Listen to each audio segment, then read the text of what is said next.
Boa noite a todos. Boa noite também, com muito carinho, muito especial, a todos aqueles que nos acompanham de seus lares, através do Facebook da casa. Fora da caridade não há salvação.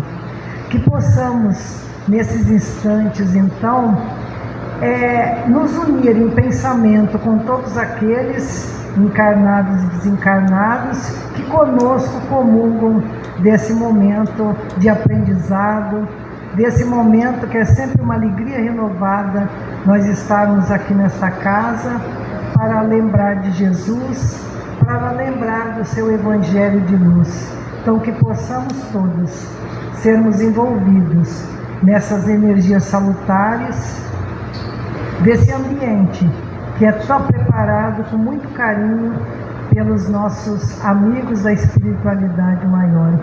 E assim nós vamos nos preparando, serenando o nosso coração, o nosso pensamento e envolvendo também com essa energia, com essa alegria, com essa paz do Mestre Jesus, o nosso querido companheiro Alex Bonafini, para que ele também seja inspirado na noite de hoje, que tirou um tempinho na sua agenda para nos trazer um pouquinho dos seus conhecimentos. Assim nós vamos cantar o hino Praz a Deus Senhor e o Pai Nosso cantado com o nosso companheiro Gustavo.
Então, como já anunciamos, né, na noite de hoje nós temos a alegria de estar recebendo mais uma vez em nossa casa o Alex Bonafini, e que ele vai trazer como tema de sua palestra de hoje o advento do Espírito de Verdade. Seja bem-vindo, Alex. Que Jesus te abençoe a todos nós.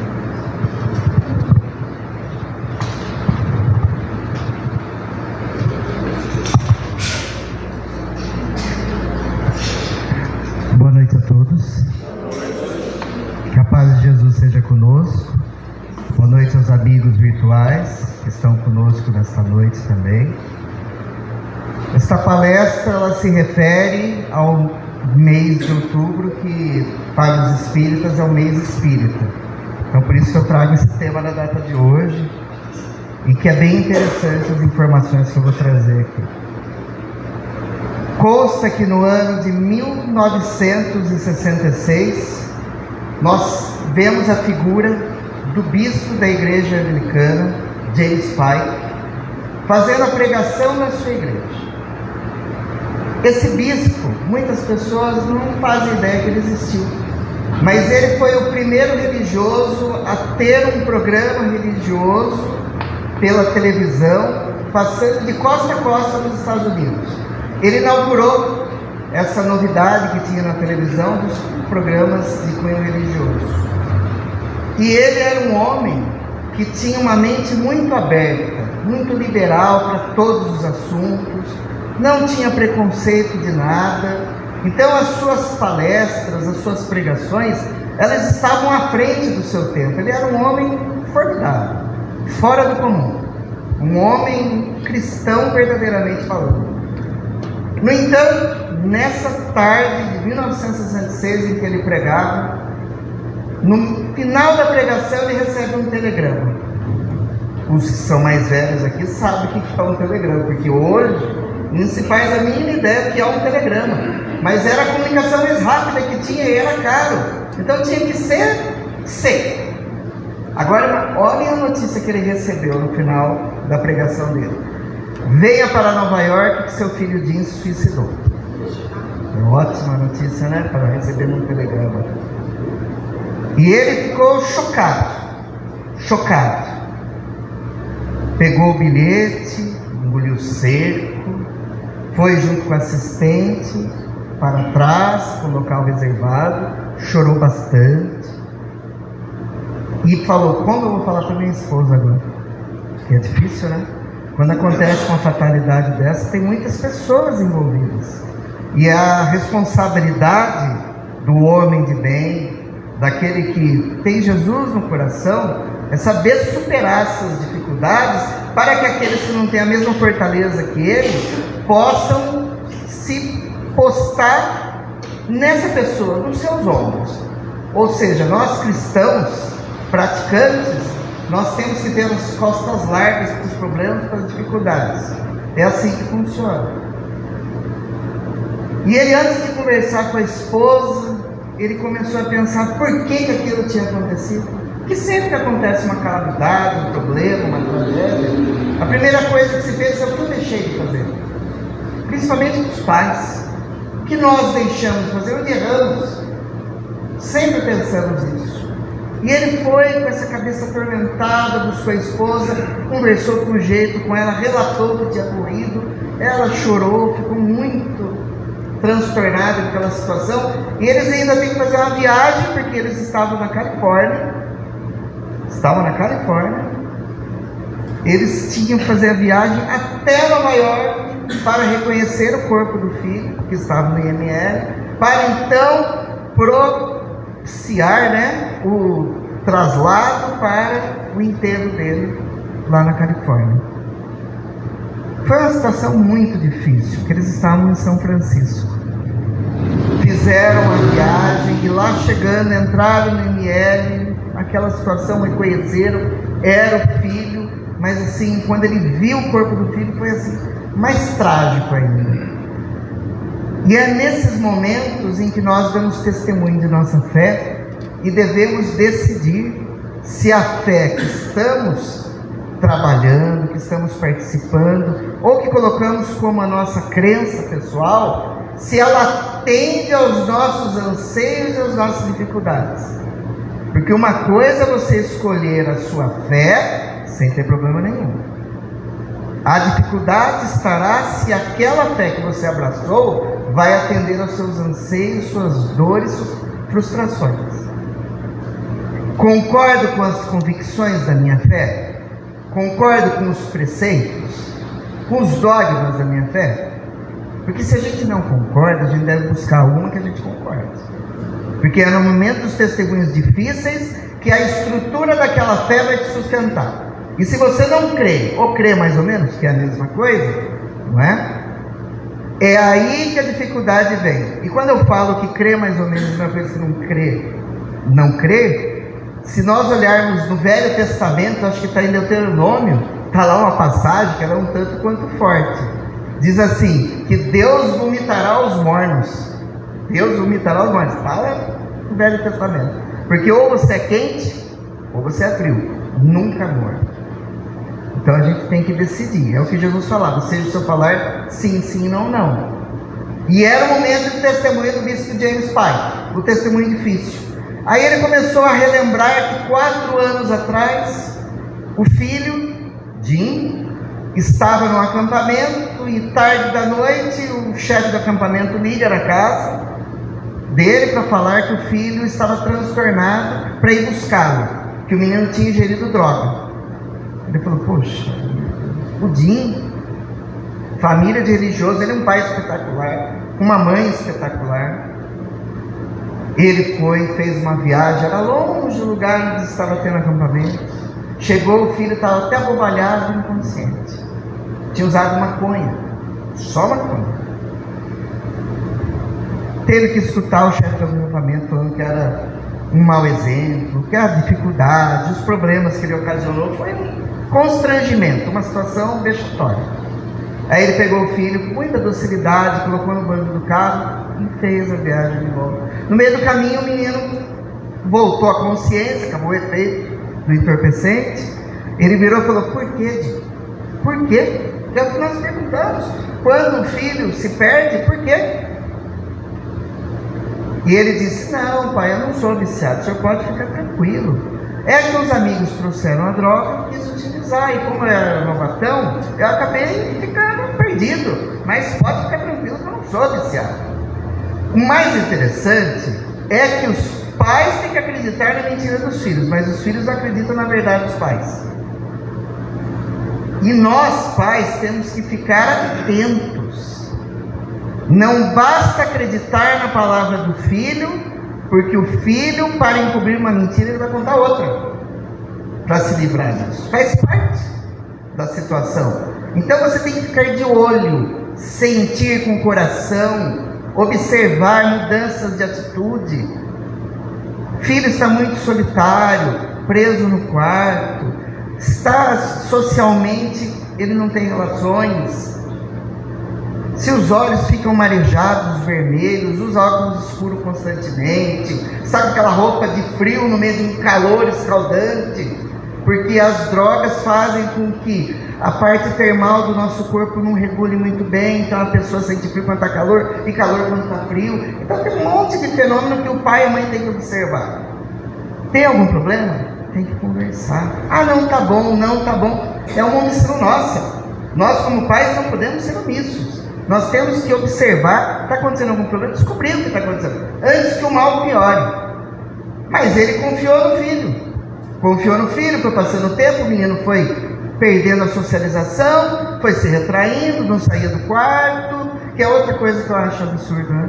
Muitos pais têm os filhos hoje, eles dizem que tem que respeitar a privacidade do filho. Ah, que coisa bonitinha, né? O filho se tranca no quarto, entra na rede social e joga online, conversa com os outros e ninguém sabe o que está acontecendo. Para vocês terem uma ideia como isso é perigoso, quando começaram a acontecer aqueles ataques nas escolas no Brasil, muitas células terroristas e nazistas, fascistas, estavam recrutando jovens pelos jogos online. Eles entravam como jogadores, aí eles aliciavam os jovens e os recrutavam e indicavam a ele um caminho na Deep Web, que tem um monte de adulto que não sabe que a Deep Web é a parte negra que tem na internet. Se a gente acha que a internet é ruim, algumas partes da Deep Web, então, é do capeta, né? É uma coisa horrenda. Então, você não pode dar a privacidade do seu filho. Você tem que saber o que ele está fazendo. Olhar o histórico, olhar celular, olhar computador. Ah, não, mas isso você está sendo... eu estou olhando sim. E se ele me der, eu mando formatar, eu mando levar no lugar para saber. Porque nós não sabemos, muitas vezes ele está se envolvendo com pedófilos, com criminosos, com grupos terroristas que estão aparecendo nos últimos anos com uma frequência no mundo. E é nossa responsabilidade. Na internet tem até receita de fazer bomba. Fazer bomba. Tem como se aprender através da internet fazer droga. Então nós temos que ficar de olho no que os nossos filhos estão assistindo, o que eles estão vendo. Privacidade para eles quando eles tiverem 18 anos e tiverem a casinha deles. Quando estiver na casa dos pais, é responsabilidade dos pais. Responsabilidade dos pais. Porque senão depois eu chorar ou na delegacia, porque vai ser preso, ou no IML porque morreu ou foi morto. Então a gente precisa decidir o que a gente quer da vida.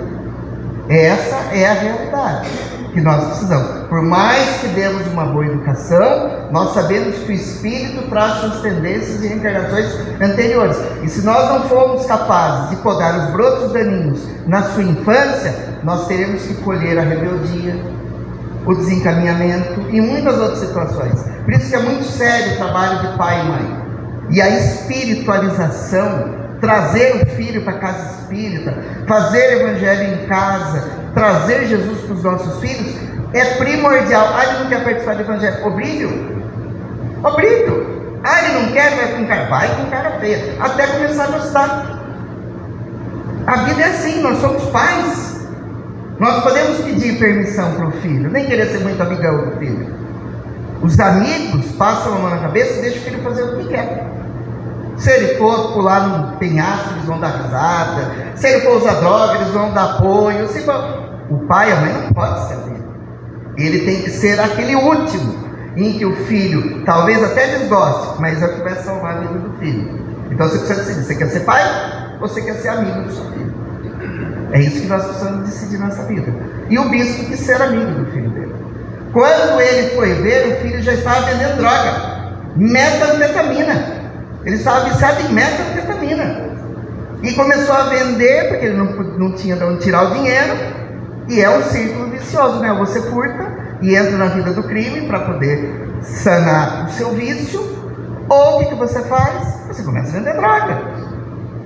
Além dos furtos, você começa a vender droga para poder comprar droga. E ele começou a ficar com uma dívida com os traficantes de São Francisco enorme, perdido na droga. Até que ele chegou, procurou o pai e disse: pai, explicou essa situação, que ele estava viciado, que ele estava vendendo droga, que os traficantes queriam matá-lo.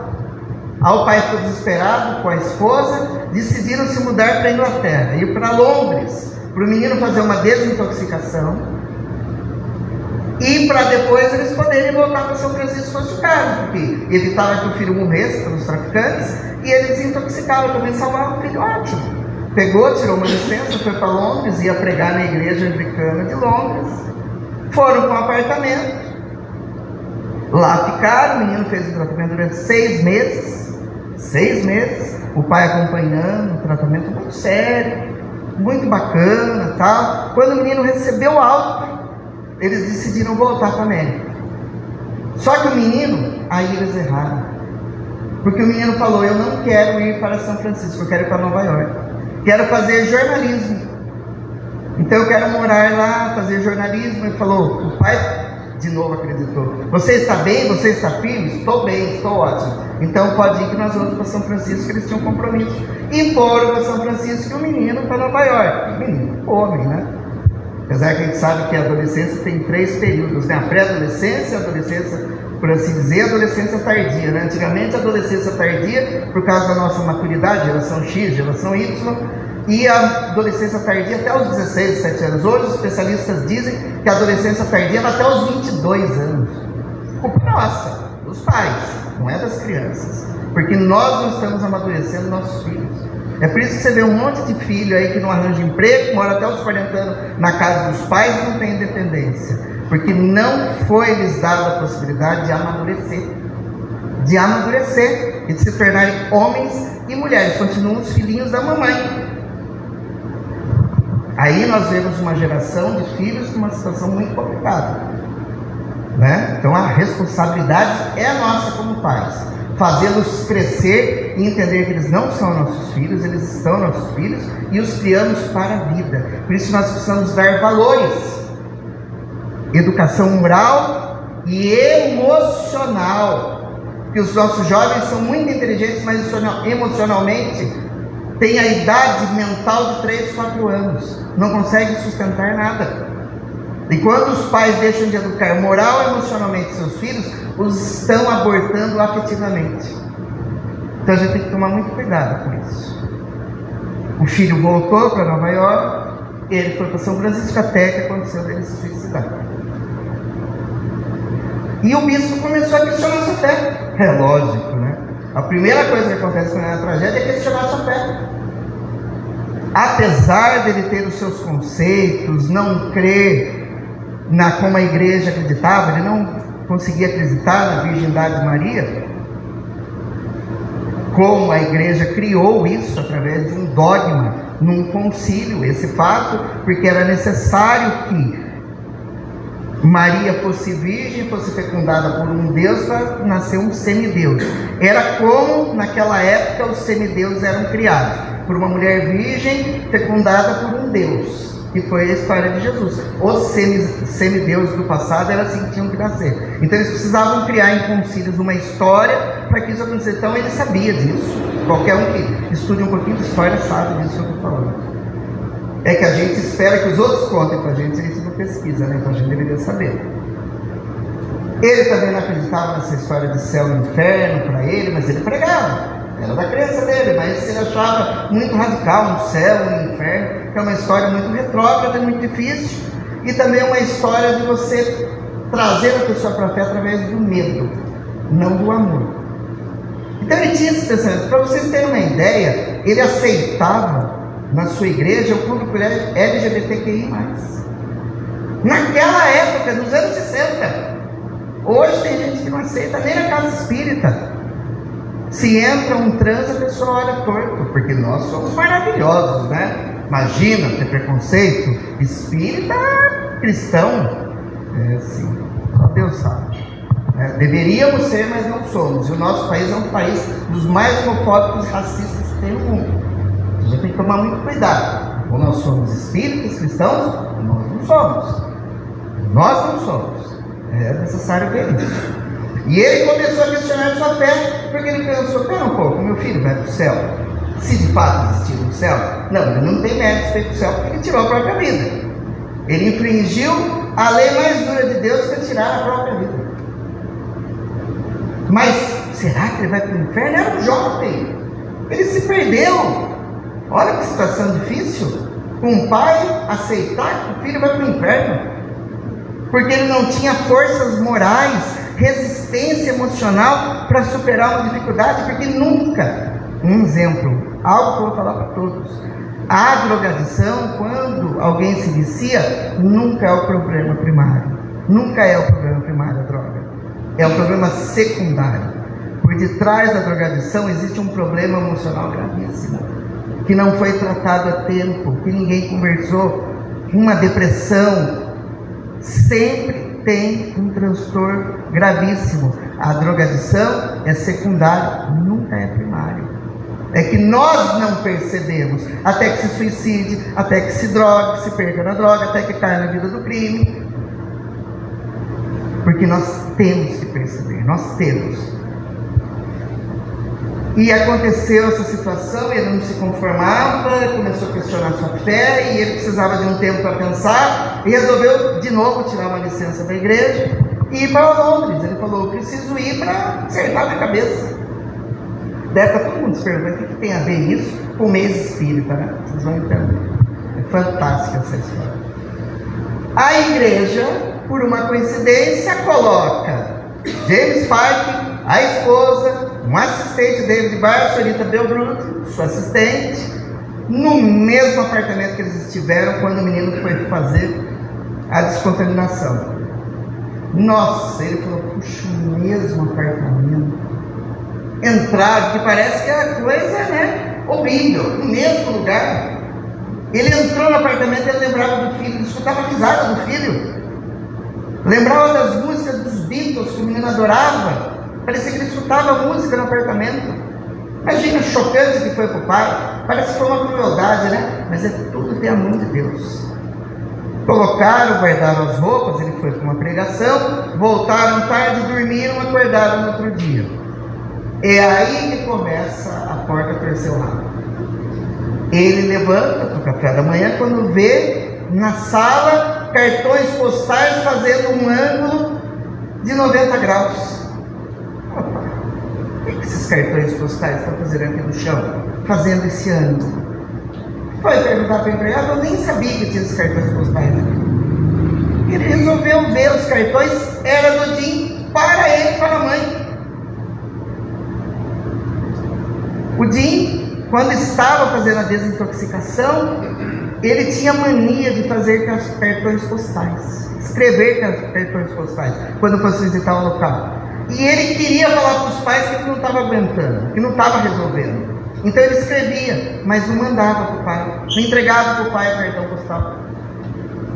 Ele escrevia e não entregava para o pai, ele escrevia e não entregava para o pai. E ele foi guardando para si o problema, a dor, não abriu para o pai poderia ter auxiliado, ele foi guardando, e ele foi lendo aqueles cartões e falou, puxa vida, se eu soubesse disso antes, eu tinha ajudado o Jim, nós não fizemos nada. E a culpa e a dor tomou conta. Só que ele observou que o ângulo do relógio dava o horário que o Jim morreu. Nossa, mas que coincidência, né? Aí começam as coisas a acontecer. Aí começam os documentos a mudar de lugar na casa, a bagunçar. Opa. Aí a secretária, a senhorita Belbruto, tem algo que é interessante.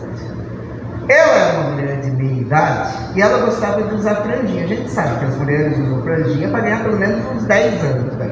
Usou franjinha há uns 10, 15 anos aproximadamente. E ela usava franjinha. O Jim detestava, achava horrível a franja dela. No segundo dia que ela acordou, foi tomar café da manhã, o bispo olhou para ela e falou, tem isso na sua cabeça? Por quê? 1/3 da franja dela tinha sido queimada a fogo. Cadê a minha franja? E foi olhar no espelho, provavelmente alguém não gosta. E todo mundo ficou assustado. No segundo dia, no segundo terça parte. No terceiro dia já não tinha mais franjinha. Meu Deus, quem está queimando a minha franja? Não sabia de onde estava vindo aquilo. Fora começou a escutar a batida no apartamento inteiro. O que será que está acontecendo? Até que um belo dia, enquanto eles trabalhavam com alguns documentos, o bispo James Pike perdeu a concentração e começou a falar com o filho, com a mãe e com os assistentes. Ele falou, vou ter que procurar um amigo meu que entende de parapsicologia. Eu vou precisar procurar alguém que entenda de fenômenos paranormais. E ele buscou então o reverendo Percy Higgins para saber o que estava acontecendo, e o reverendo Percy Higgins, que lidava com paranormalidade, disse que estavam acontecendo hacks no seu apartamento. Os fenômenos de batidas, que a gente chama de tipologia na doutrina espírita, para os ingleses é chamado de hacks, quer dizer pancadas. Para os alemães é poltergeist, que também quer dizer a mesma coisa. Então era esse fenômeno que estava acontecendo. Ele falou, mas como que acontece? Por espíritos. Espíritos? Mas nós cremos em espíritos? Lógico. A vida continua, depois da morte, os espíritos influenciam. Ele era alheio a toda essa informação. Mas e como eu vou saber que espírito que está lidando? E ele tinha sofrido uma incorporação naquele dia. Mas não sabia, né? Não entende nada. Ele falou, eu vou te mandar procurar uma pessoa que vai resolver o seu problema. Quem é? A médium Anna Quick. Era uma das maiores médiums que tinha na época. E eu vou procurar uma médium? Vou procurar uma médium. Você quer procurar quem? Quem vai resolver o seu problema? Ele falou, meu Deus do céu, tem que procurar uma médium para resolver o meu problema? Um bispo da igreja anglicana. marcar um horário, conseguiram. Ele falou, meu Deus, o que eu vou encontrar? Porque as pessoas, quando a gente fala que a gente é espírita, que vai no centro espírita, as pessoas imaginam 1 milhão de coisas, nunca que a casa espírita é como se fosse uma universidade, onde se vai para aprender, para amar e para transformar a vida. O pessoal acha que vai encontrar bode pendurado de um lado, vela do outro, incenso e aquela coisa de louco. E não é a casa espírita, nem quando tem muito quadro dando orientação, porque não é orientado da quadro, colocar quadro na parede da casa espírita. Vocês podem prestar atenção que raros tem. Por exemplo, colocar um quadro do Bezerra, outro do Chico Xavier, nós não colocamos. Sabe por quê? Para não criar adoração. Porque hoje você coloca o quadro do Bezerra aqui, do Chico aqui. Uma pessoa que tenha vindo do catolicismo, que tenha da prática da adoração, vai pedir para colocar um altarzinho embaixo. No terceiro dia ela está entrando, ajoelhando, fazendo o nome do Pai embaixo da figura. Então isso são práticas ritualísticas externas que o espiritismo não tem. Então ele prefere não fazer isso. Por isso paredes limpas, o máximo com orientações. É assim que funciona. E ele foi procurar médico. Chegou lá, um local, não é um centro espírita, que não se tem centro espírita, ela atendia como se fosse numa clínica e a mediunidade é paga. Na Europa, não é como a nossa aqui que é gratuita, nós tem que pagar pela mediunidade. Ele foi, se encontrou uma mulher agradável, também seus 50, 60 anos, uma idade ótima, de maturidade, de equilíbrio, né? Uma pessoa agradável. E acho que ele pensou que ia encontrar uma bruxa, né?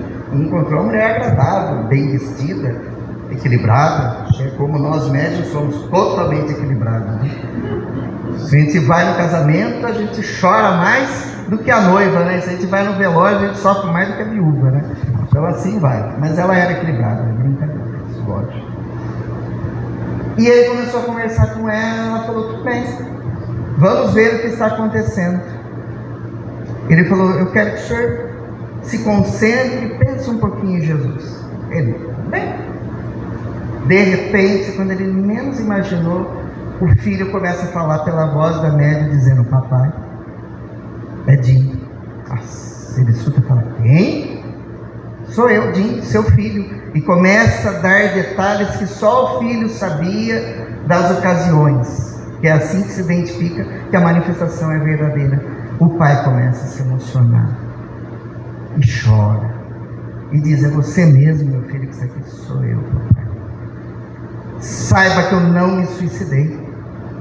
Eu estava depressivo e tomei um calmante, tomei outro.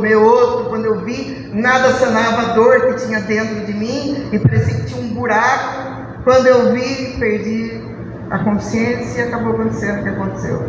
Mas eu não tinha essa intenção, eu não queria fazê-lo sofrer. Sei que a mãe chora muito, sei que o senhor está questionando a fé. Eu fiz tudo isso para chamar a atenção de vocês, porque eu precisava falar com vocês. Era ele que tinha feito todos os efeitos no apartamento para chamar a atenção dos pais. Sempre tem algum objetivo, sempre tem. O próprio Kardec, quando estava na codificação, na construção do Livro dos Espíritos, um belo dia, aconteceu dele estar redigindo as questões, começou pancada no escritório dele durante 3 horas. Até que ele parou, se concentrou e falou, algo os espíritos querem dizer para mim. E como ele não era médium, não tinha como ele saber. Ele só foi saber no dia seguinte, na reunião com as médiuns, né, que era a senhorita Jafé e as irmãs Bodan, que foram as médiuns principais da codificação inicial, que existia um erro numa questão que precisava ser consertada. Então, sempre tem algum objetivo. Se não for espírito zombeteiro ou perturbador, sempre tem algum objetivo engrandecedor. E o menino conversa com o pai abraça o filho incorporado na médium, até transfigurada ela estava, conversa com a mãe. Aí o filho fala, eu preciso ir embora que tem uma outra pessoa, um outro espírito que quer falar com o senhor. Mas não. Ele vai embora, volta o outro espírito e diz, pai, é Paul Tillich. Paul Tillich era um teólogo que foi um mentor do James Pike, um homem espetacular. Era como se fosse um pai para o James Pike. E ele disse: estou cuidando do seu filho, pode ficar tranquilo, ele está em boas mãos.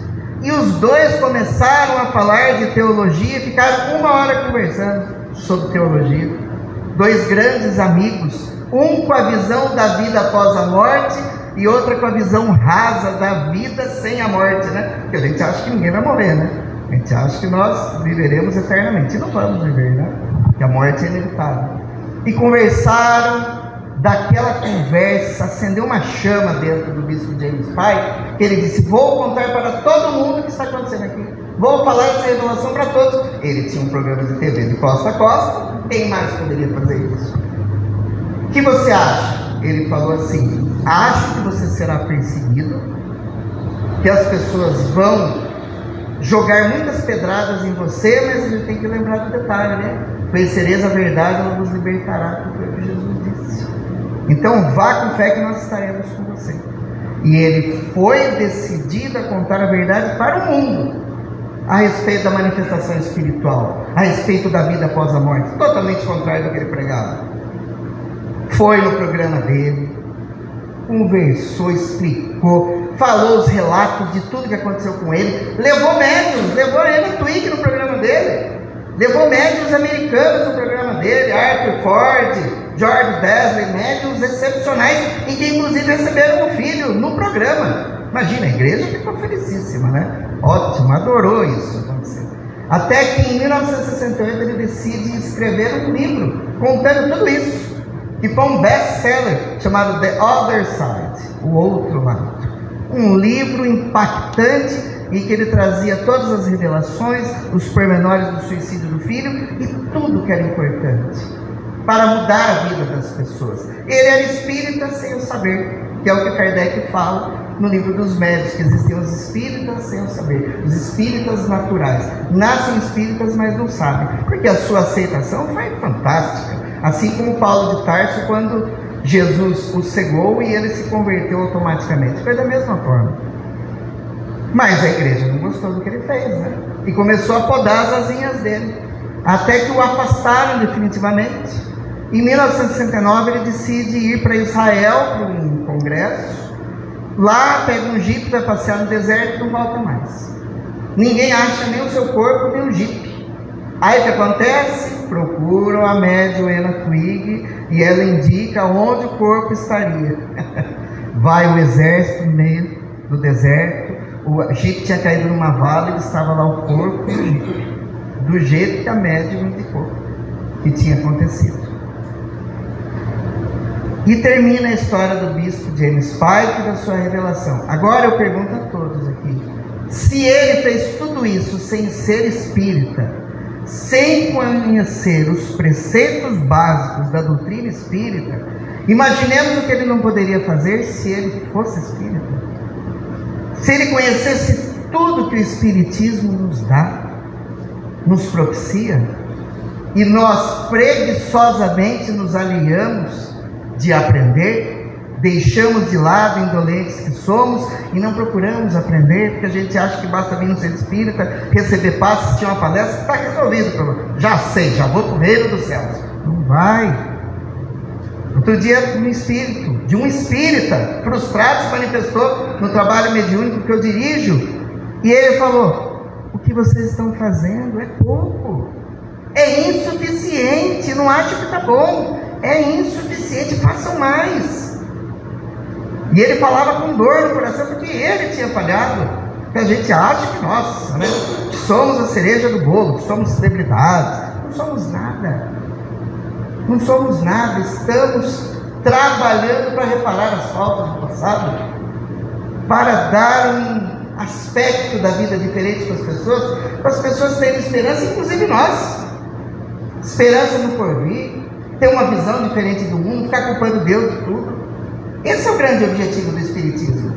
Tanto é que, no ano de dezembro de 1804, nós flagramos a coroação de Napoleão Bonaparte, em que ele se autocoroa, quebrando o protocolo, e se transforma no imperador da França após ter se dado a Revolução Francesa. O corso, que seria para equilibrar as forças na França e trazer justiça, ele acabou se perdendo sem poder e acabou tentando conquistar o mundo inteiro e perdeu a si mesmo, né? Porque Jesus diz: aquele que quiser ganhar o mundo perderá a si mesmo. O que as pessoas não conseguiram flagrar na época, que 2 meses antes, em Lyon, na França, nascia Hippolyte Léon Denisard de Bail, que o mundo conheceria como Allan Kardec. Jesus o envia para a terra para que ele, conforme houvera prometido, trouxesse o Consolador, para que ele, vindo, não sendo visto, não sendo de uma única pessoa, não podendo ser atacado, pudesse se propagar pelos 4 cantos do planeta. Tanto é que a sua família, uma família de mente muito aberta, todos estudados, com pretensão de estudos, de leitura, quiseram dar o melhor estudo para o seu filho. E aos 10 anos, em 1814, ele é enviado para Yverdon, na Suíça, no castelo de Pestalozzi, no instituto educacional mais avançado da época, e que eu, pelos métodos, acredito que seja o mais avançado de todos os tempos, os métodos pestalozzianos. E ele vai e aprende e amadurece, porque a prática do Pestalozzi era transformar suas crianças em homens de bem. Esse era o objetivo. Não só desenvolver a intelectualidade, mas desenvolver bons princípios, virtudes, valores, que é o que o educador deve fazer. Não só levar as letras, mas o educador deve levar virtudes aos seus educandos. Porque nós temos 3 pessoas que nos influenciam durante a vida de Samitiba falava: os pais, o pai ou a mãe, os professores e o patrão. Dessa forma, nós sabemos que tem sempre alguém que está nos guiando, nos podando, nos aparando as arestas. E ele foi, aprendeu, e chegando lá, ele veio de um país predominantemente católico e foi para um país, a Suíça, predominantemente protestante. Falou: e agora? Os Pestalozzi não se importavam com isso. Ele dizia que a verdadeira religião seria a moralidade. E é verdade. A verdadeira religião é a moralidade, independente das crenças. É o que elas tentam levar aos homens, que independente do credo que você siga, o que você tem que desenvolver é a moralidade. Isso é o mais importante. Porque não perguntarão se tinha na terra bons espíritos, vão perguntar se tinham homens de bem. Porque no espiritismo também tem um monte de flor que não se cheira, né? A gente sabe disso. Não adianta a gente se iludir, porque nós temos que construir homens de bem, independente da sua crença. Esse é o nosso objetivo. E o Pestalozzi, ele tinha um ditado que eu acho que é muito bonito. Ele dizia assim: o professor deve ser como um jardineiro, providenciar as melhores condições externas para que as plantas sigam seu desenvolvimento natural. Afinal, a semente traz em si o projeto da árvore toda. Ele era inatista. Ele trazia a ideia de que as pessoas, assim como Platão acreditava, traziam ideias inatas e que precisavam florescer. Por isso é que Frege dá um nome nas escolas que tratam das crianças de jardins da infância, que os professores seriam jardineiros e as crianças as plantas, as flores a serem desenvolvidas. É algo, eu acho magnífico, né? Magnífico e divino. E eles não eram pedagogos, porque não existia pedagogia na época. Eles eram filósofos, pensadores. Pestalozzi foi discípulo de Rousseau. Rousseau foi um homem excepcional, fantástico, que escreveu Emílio, que da onde Monteiro Lobato se baseou para escrever a Emília, do Sítio do Pica-Pau Amarelo. Ele escreveu obras excepcionais. E ele era um socialista de direita, vamos assim dizer, porque no auge da Revolução Francesa ele foi uma das grandes cabeças do iluminismo e do enciclopedismo. Mas dizia Rousseau que o problema, o homem nasce bom, o que o perturba e o deixa mal é o meio e a propriedade privada. São os outros homens, é o meio. A partir do momento que o homem cercou um terreno e disse: aqui é meu, iniciou-se a propriedade privada, acabou tudo. Quem disse que aquele pedaço de terra é dele não é meu? E ele não estava errado. Hoje, nós vemos países, nós aprendemos em geopolítica, que existem países que só vivem de conquistar os outros. E tem uns que são experientes nisso. Tem até agências de espionagem para isso, só para tomar território dos outros, esquecendo que somos todos filhos do mesmo pai. E que no começo, os países não tinham divisões. A divisão foi feita com os efeitos que aconteceram na Terra, são os deslocamentos de massa. Aí foi acontecendo as divisões, e os homens acabaram por se dividir e achar que um povo era melhor que o outro. Então isso é muito complexo. Mas Pestalozzi, com esse mente de gigante que aprendeu de Rousseau, passou para o jovem Rivail esse pensamento. E ele tinha a prática de colocar os alunos mais velhos para auxiliar os mais novos, para que desenvolvessem, amadurecessem e tivessem responsabilidade. Que é o que nós deveríamos fazer. Dar responsabilidade para os nossos filhos, para que não sejam eternas crianças. Isso porque até o século XVII, as crianças não eram tratadas como crianças, mas como mini adultos. É a partir do século XVII que se decide observar a criança como um ser em desenvolvimento, não um mini adulto. Em 1822, Rivail retorna para a França, vai para Paris, monta o instituto, não dá muito certo, começa a dar algumas aulas particulares, mas ele começa a se tornar uma personalidade proeminente no meio pedagógico educacional, formado em ciências e letras.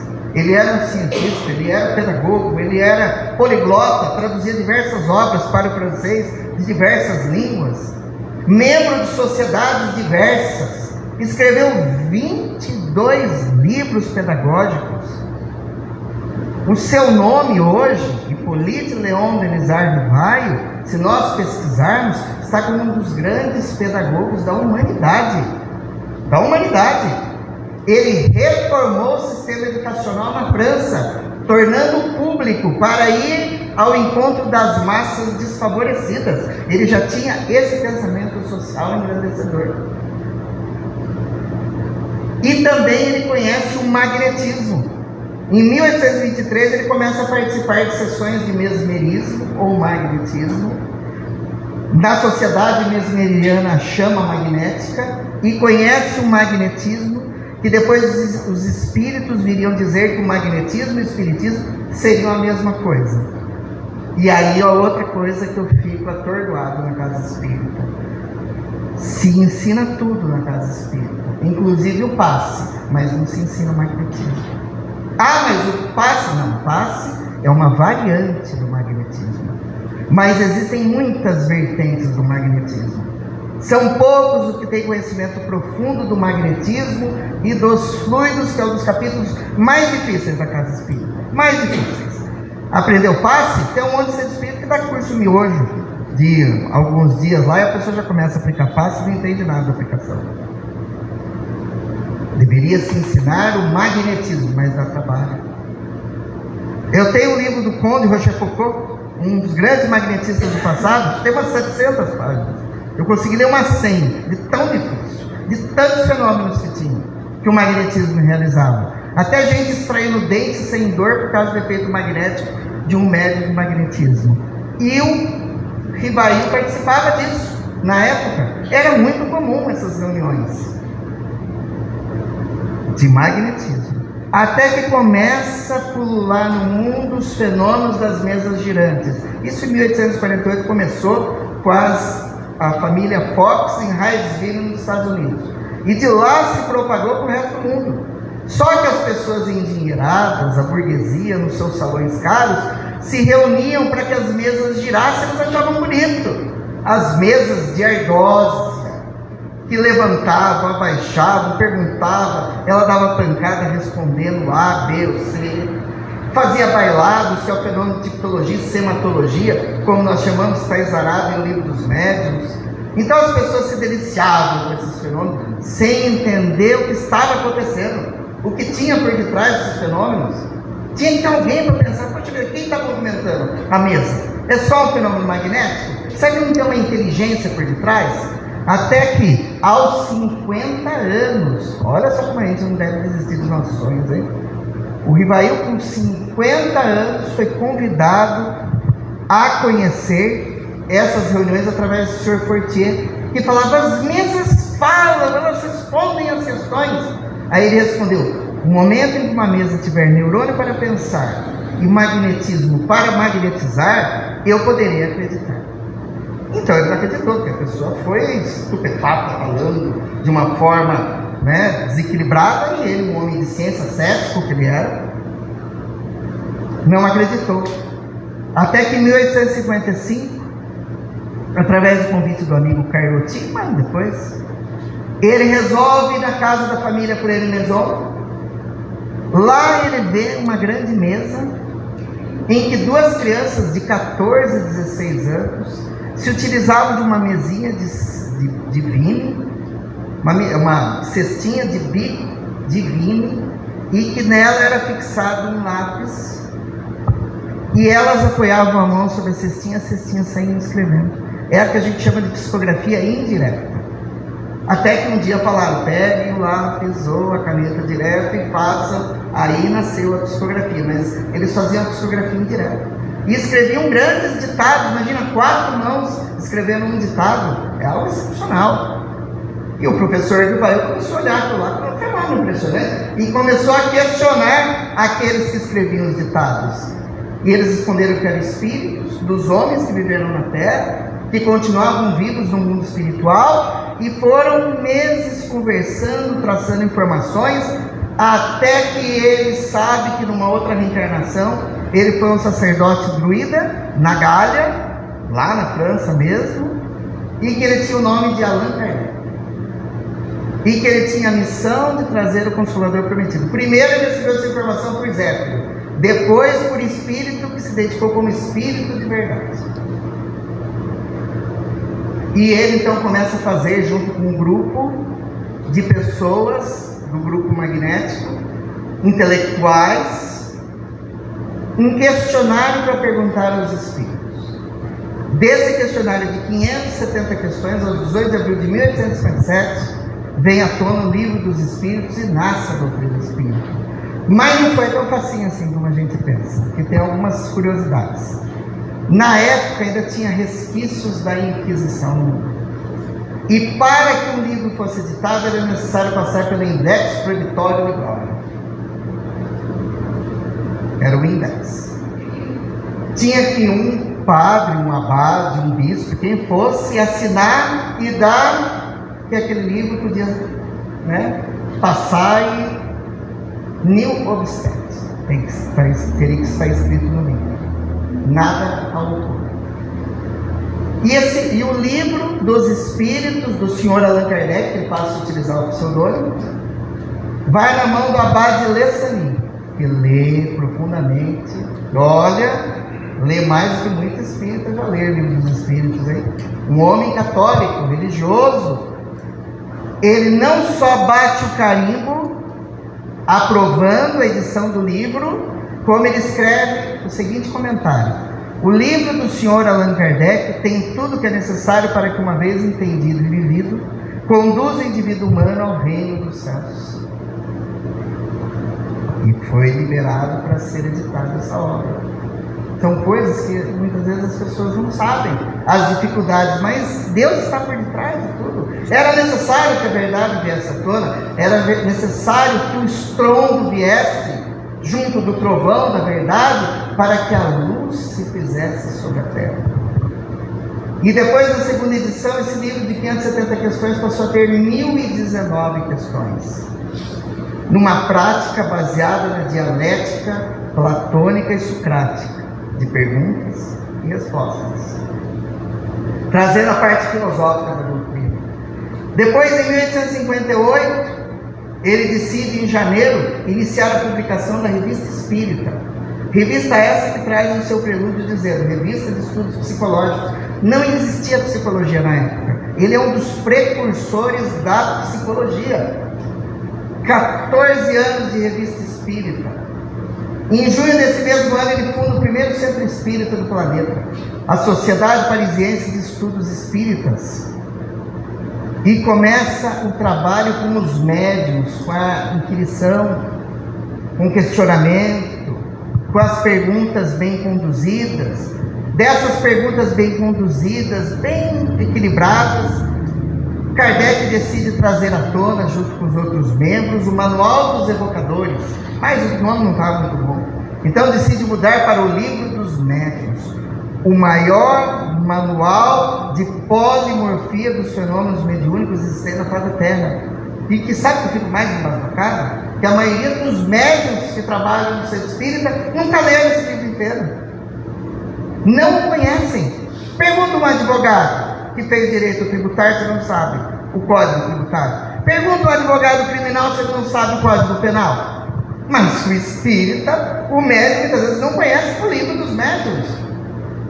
Aí nós vemos reuniões mediúnicas crivadas de sensacionalismo, de misticismo, de animismo, médiuns se perdendo, um recebendo Maria, outro Jesus, outro Leon Denis, outro Allan Kardec. Com uma médium famosa, foi numa cidade lá do Nordeste que disse que Jesus se manifestava no médium. Aí foi lá 1000 pessoas, né? Que quando vem um mero palestrante falar, vem 50 pessoas no centro espírita. Aí quando fala que vem Jesus, todo mundo é enganado, aí vem 1000. E se falar então que a sessão de cura vem 2.000 pessoas. Aí tinha umas 1000 pessoas. Aí chegou um médium, recebeu lá alguma coisa, abriu os braços e começou a falar: vinde a mim, vós que tendes sofrimento. Leu lá, né? Repete o que Jesus falou, né? Aí a médium levantou e falou: viu, já que você é Jesus, eu quero perguntar uma coisa. Lá no Evangelho, na questão tal, na parábola tal, não entendi muito bem. Ele falou: a frequência não está muito boa. Foi embora, Jesus. Naquela noite não teve sessão com Jesus. Não sabe, né? Não é Jesus, né? Também não precisa ser Jesus para saber, mas aquele lá, nem ele sabia. Então é muito complexo. O Livro dos Médiuns deve ser estudado e reestudado. Nós devemos conhecer capítulos. Uma vez eu dei um curso na União Espírita, que eu criei um compêndio com algumas questões, e um dos mais importantes eram os perigos da mediunidade. A professora que foi dar aula falou: mediunidade não tem perigo nenhum, nem falou quase do assunto. Eu falei: como não tem perigo a mediunidade? A mediunidade desequilibrada pode levar a pessoa à loucura. À loucura. Conheço pessoas que foram em centros espíritas e enfiaram a pessoa para trabalhar. Lá a pessoa tinha 8, 9 manifestações numa noite. Nossa, seu super médium. Uma empresa de mediunidade, né? Nossa, mãe do céu. A pessoa enlouqueceu. Aí via com a mãe idosa sendo levada para os cantos, que ele só faltava babar, porque tinha sido mal conduzido. Fora absurdos que nós vemos, tem de se ler o Livro dos Médiuns, senão quando você vai trabalhar com mediunidade. Depois, em 1864, Kardec decide trazer o coração da doutrina. Porque se a doutrina tinha filosofia e ciência, faltava algo para diferenciar das filosofias ou das doutrinas existentes. Faltava a humanização do espiritismo. A humanização, que é para isso que serve a doutrina espírita, para humanizar as relações. Tanto é que o lema da doutrina espírita é: fora da caridade não há salvação. Na época, na Europa, o lema era: fora da igreja não há salvação. O Kardec podia ter feito: fora do espiritismo não há salvação. Por que ele não fez? Porque ele não queria atribuir somente aos espíritas a sua salvação, mas a todos os homens de bem. O que levou Chico Xavier a dizer certa feita que se o lema fosse fora do espiritismo da salvação, ele não teria ingressado no espiritismo, mas que ele decidiu ingressar no espiritismo porque o lema é: fora da caridade não há salvação. Que a caridade está para todos, religiosos e não religiosos. E é assim que todo espírita deve tratar as pessoas, não pela sua religião, mas pela dor que a pessoa tem, saná-la de forma humana e traz a todo o Evangelho segundo o Espiritismo, que é uma obra magnífica. Que o Kardec, com a sua alma de gigante, não procure encetar a história do Cristo, se ele teve irmãos, se ele teve um pai, se ele não teve um pai, aquelas bobagens todas que o pessoal se preocupa. Ele se preocupou com os ensinos morais. Tanto que o Evangelho segundo o Espiritismo é baseado no Sermão da Montanha, o maior código moral e ético trazido à face da Terra. Nos seus 28 capítulos estão exarados o Sermão da Montanha, que é a base do Evangelho que Jesus trouxe à Terra. Quer saber o que Jesus pensava? Leia o Sermão da Montanha. A maioria dos cristãos nunca leram o Sermão da Montanha, o capítulo mais longo do Novo Testamento. Nunca leram, nem sabem. Muitas vezes repetem, e eu falo que sabe, porque se você lê o Evangelho segundo o Espiritismo e sabe, tipo, bem-aventurados os aflitos, bem-aventurados que têm fome e sede de justiça, amar o próximo como a si mesmo, tudo isso faz parte do Sermão da Montanha. O Sermão da Montanha é magnífico, é belíssimo. Nós sabemos e não sabemos ao mesmo tempo, porque não empenhamos em conhecer profundamente, e foi o que Kardec decidiu fazer. E pegou a tradução, porque isso é muito importante.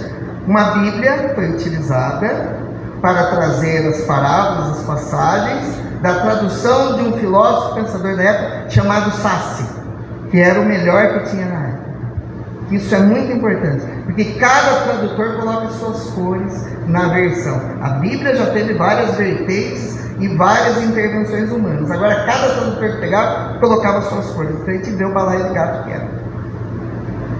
Depois disso, de trazer o coração da doutrina, o amor, ele traz em 1865 o Céu e o Inferno, que é uma obra que toda pessoa que trabalha numa reunião mediúnica deveria ler, que traz a informação dos que já partiram. Qual a sua relação com a morte? Qual a sua situação no pós-morte? Existe um capítulo, gente, que é uma obra-prima, que é o Código Penal da Vida Futura, que todo mundo deveria ler. Se você tem dúvidas do que vai acontecer com você na vida pós-morte, leia o Código Penal da Vida Futura. Está exarado todas as situações cabíveis a qualquer tipo de espírito. É uma obra magnífica que deveria ser estudada e reestudada. E por fim, magnífica também, a Gênese em 1868, que traz já no seu prelúdio uma mensagem de Galileu Galilei chamada Uranografia Geral, uma obra de arte belíssima. Então essas obras divinas, a Gênese no seu capítulo 14, é falado no seu capítulo 14, no capítulo dos fluidos. Kardec admite que acontece a possessão, que nas primeiras obras do começo ele não acreditava, ele não concordava, e depois os espíritos e a experiência faz ele entender que existe, além da obsessão, também a possessão, que são dois fenômenos diferentes. Por isso nós precisamos ler e nos aprofundar para conhecer a doutrina. E o Leão, grande mestre, tomba em 1869, e seus restos mortais são enterrados numa gruta, num túmulo de forma druida, com 3 pedras sustentando um maior, no cemitério de Père-Lachaise, na França, em que as pessoas vão diariamente conhecer o túmulo do druida desencarnado, desse homem que deu a sua vida para trazer o Espiritismo. Ele teve aproximadamente 14 anos para conhecer a doutrina, para conhecer o mundo dos espíritos e transformar esse conhecimento, porque a doutrina é dos espíritos, gente. Não existe doutrina espiritista kardecista, pelo amor de Deus. Não existe isso, isso é fantasia, ilusão. É doutrina espírita ou espiritismo, porque a doutrina é dos espíritos, ele é o codificador. Mas ele precisou de só 13, 14 anos para trazer à tona tudo isso. Aí muitos poderiam dizer, mas Deus não podia durar mais uns aninhos para ele viver. Ele morreu com 69 anos. Ele morreu tarde. Naquela época, a estimativa de vida era 35 anos. Ele viveu mais de 60. Para que depois da sua desencarnação, o mundo pudesse compreender que o Espiritismo é progressista. Ele não para e não cessa. O próprio Kardec disse que se tivesse um ponto que precisasse ser consertado, e à luz da ciência fazer o conserto daquele ponto, e que muitas coisas ainda precisavam ser reveladas, muitas coisas precisam ser reveladas, mas se nós não soubermos o básico, a estrutura, imagina o James Pike sabendo tudo isso, o que ele se escrevia de Albert Einstein 2 e 3 até, com todos os conceitos e conhecimentos. Nós poderíamos mudar o mundo com esses conceitos, não é verdade? Poderíamos, não poderíamos? Então mudemos. Todos nós temos esse conhecimento, esse conceito. Por menos conhecimento que a gente tem mais do que aquele que não vai atrás, que não conhece, que não tem esperança no porvir, que acha que só desgraça vai acontecer, que só pensa em dor e sofrimento. Nós espíritas temos esperança no porvir e sabemos que nós somos morríveis. Nós morremos, mas reencarnamos e voltamos a viver numa nova veste, com uma nova oportunidade para o progresso constante acontecer. Criados simples, ignorantes, nossa tendência é a perfeição, e só conseguiremos isso trabalhando cada vez mais, amando, humanizando as relações e sendo gente. Não adianta eu conhecer tudo e não amar o meu próximo, não tratá-lo bem na recepção, chegar lá, vou entregar a mensagem, a pessoa chega, não fala nada, a pessoa está mal-humorada, né? Tem um monte de centro espírita que a gente chega, a pessoa está mal-humorada, não pode falar, agora não sei se eu entro, se eu vou embora, o que eu faço. Vá com amor, você é voluntário, trate as pessoas bem. A pessoa fala, eu tenho que aplicar alface, não estou muito afim de aplicar alface. Então não vá na casa espírita. Ou você está tão mal, vai que cedo alface, você não pode aplicar alface, você não está bem. Hoje eu não estou muito afim, porque choveu. Ontem eu fui fazer palestra na União Espírita, tinha 54 pessoas, porque choveu, 5 gotas, a pessoa não vai. Ave Maria, acabou o mundo, veio Noé passando, né? A pessoa não podia ir no centro espírita. Se é sexta-feira, não pode vir, porque a pessoa quer ir no barzinho beber. Tudo bem, pode ir o dia que for, mas não pode ir 1 hora no centro espírita. Na hora que sair, vai, faz o que quiser, mas vai no centro espírita antes. Se chove, que chove, faz frio, se faz calor. Aquele centro não aguenta o sul, não tem ar-condicionado. Ave Maria, gente. Antigamente a gente fazia palestra, nem microfone tinha, quando falava, dava microfone, a gente tinha que tirar o microfone e forçar a voz para todo mundo escutar, para falar para 100, 200 pessoas. Nós temos microfone, ar-condicionado, estrutura equilibrada, e tem gente que ainda reclama. Nós estamos com o Consolador prometido entre nós, nesse período de transição planetária, em que está sendo feita a semeadura e a separação do joio e do trigo. Seremos o que? O joio ou o trigo? Antes de nós pensarmos o que nos falta fazer na terra, vamos pensar o que nos falta fazer no nosso lar. Começando no nosso lar com as pessoas que nos odeiam. Rodeiam, não odeiam. Eu falei errado, pode parecer que nos odeiam. Que nos rodeiam. Os nossos parentes, né? Que os parentes são os dentes, né? Que sejam, para que nós consigamos aprender a amá-los, a compreendê-los, a tolerá-los, porque se eu não tolero meu parente, eu vou tolerar uma pessoa diferente. Se eu sou grosseiro em casa e trato mal as pessoas que me amam, como vou vir no trabalho mediúnico tratar bem o espírito que vai me ofender e que só não vai cuspir na minha cara porque o médico tem equilíbrio? Como eu vou fazer isso? Se eu falo palavrão constantemente, como que eu vou vir à casa espírita? Eu vou evitar falar um palavrão? Na hora que o espírito é difícil se manifestar, eu vou dar um xingo nele e falar um palavrão. Se eu falo alto constantemente, eu não vou ter equilíbrio para falar baixo, porque eu estou acostumado a falar num tom mais alto e vou ficar gritando onde eu for. Por isso você vê um monte de São Espírito que tem uma gritaria, uma loucura, e o médico acha que ele está abafando. É um desequilibrado que precisa de tratamento espiritual e psicológico, mas não sabe. Então nós temos caminhos a seguir através da caridade que transforma, do amor que reconforta. E comecemos no nosso lar, que o nosso lar precisa mudar o panorama. Muito obrigado a todos, que Deus os abençoe.